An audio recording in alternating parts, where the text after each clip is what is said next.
Certainly. Lord of the Flies, by William Golding is a classic novel that tells the story of a group of British boys stranded on a deserted island during a wartime evacuation. Here's a detailed summary of the story. Chapter 1: The Sound of the Shell. The story begins with a plane crash on a remote tropical island. A group of young boys, aged 6 to 12, find themselves marooned without any adults. The first two boys introduced are Ralph and Piggy. They discover a conch shell and Ralph uses it to summon the scattered boys to a meeting.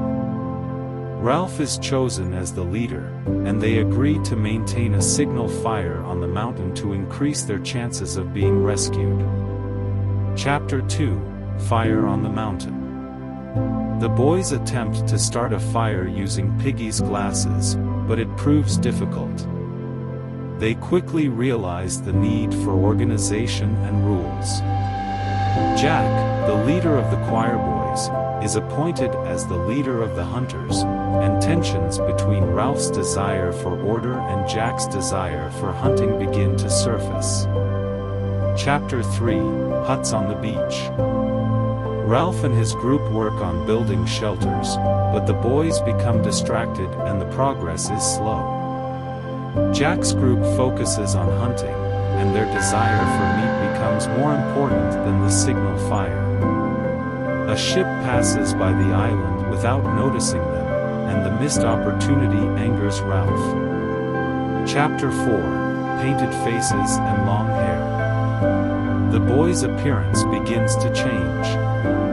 They neglect personal hygiene, and some of them start painting their faces with clay, embracing their primitive impulses. Tensions between Ralph and Jack escalate, with Jack and his followers becoming increasingly savage and disobedient. Chapter 5: Beast from Water. The boys become increasingly fearful of a mysterious beast they believe resides in the ocean. Ralph tries to maintain order and keep the fire going, but the group's focus shifts further towards hunting and violence. Chapter 6: Beast from Air. A dead pilot parachutes onto the island, and his body is mistaken for the beast from the air. Fear and paranoia intensify among the boys. Jack and his hunters raid Ralph's camp, stealing Piggy's glasses to start their own fire for hunting. Chapter 7: Shadows and Tall Trees. Ralph and Piggy visit Jack's camp to try to reason with them and retrieve Piggy's glasses. However, they encounter hostility and violence from Jack's tribe. The division between Ralph's group and Jack's tribe is now complete. Chapter 8: Gift for the Darkness.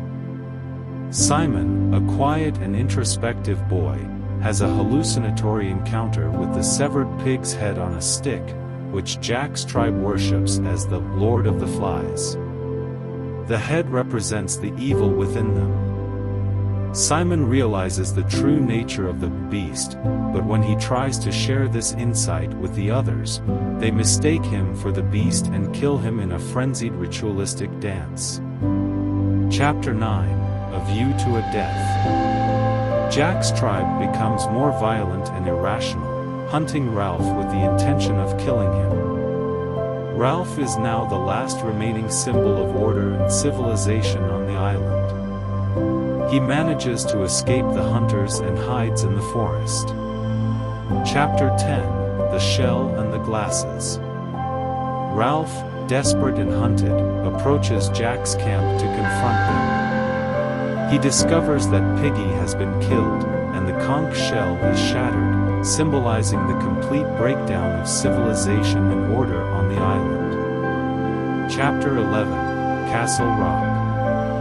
The novel climaxes with a violent confrontation between Ralph and Jack's tribes.